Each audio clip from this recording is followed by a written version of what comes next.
What a difference 5 months makes. Today on Land Beat, we're going to be discussing the restoration process of a native glade. If you remember right, we were here 5 months ago on a prescribed fire and it looked like the surface of Mars. Everything was charred, it was still smoking. Now it is the exact opposite of that. It looks like a rainforest or a native savanna or a prairie with a few trees.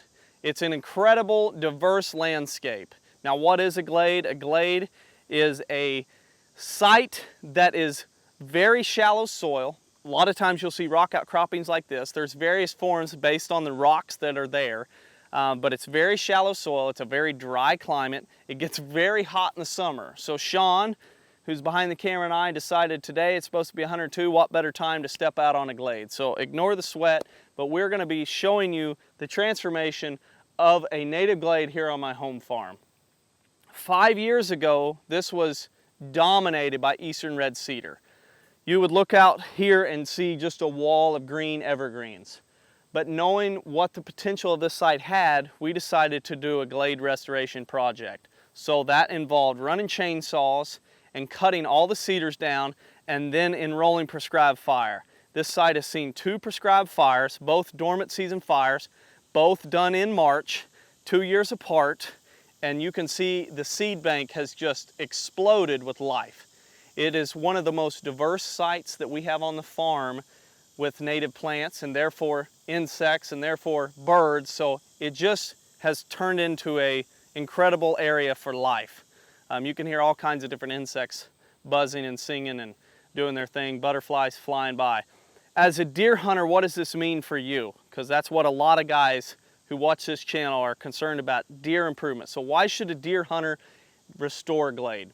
Because the impression is that cedar glades or cedar pockets are very beneficial to deer.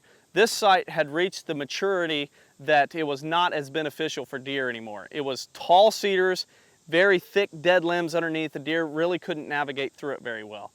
So now, once it's cut, this means that we have a tremendous amount of food growing during the early spring and through the summer when soybeans aren't growing. Clover is starting to really boom, but if you look at the percentage of clover on our farm, it's way less than what this glade provides because there's just such small areas that are devoted to clover. So this is 6 acres, and we have another one that's about 5 acres over the hill. So 11 acres that look like this, that are providing great forage during the beginning of the spring when antlers just start developing. Mama does are lactating and feeding milk to fawns. This is great fawning cover in the years that we don't burn. It's great nesting cover for turkeys in the years we don't burn. It's great brood rearing on the years that we do burn. It's just got a long list of benefits. During the summer, this is not ideal for deer bedding. It's a west-facing slope, very shallow soil. It's very hot out here. But during nighttime, they can come out here and forage on all the native plants that are growing. During the winter, we have, when it gets really cold, we've got west-facing slope, lots of sun, there's lots of cover. This is a great winter bedding area when it gets really cold. Plus, there's lots of woody species that are growing around, shrubs that they can forage on as well. So this is a very awesome awesome site to have on your farm.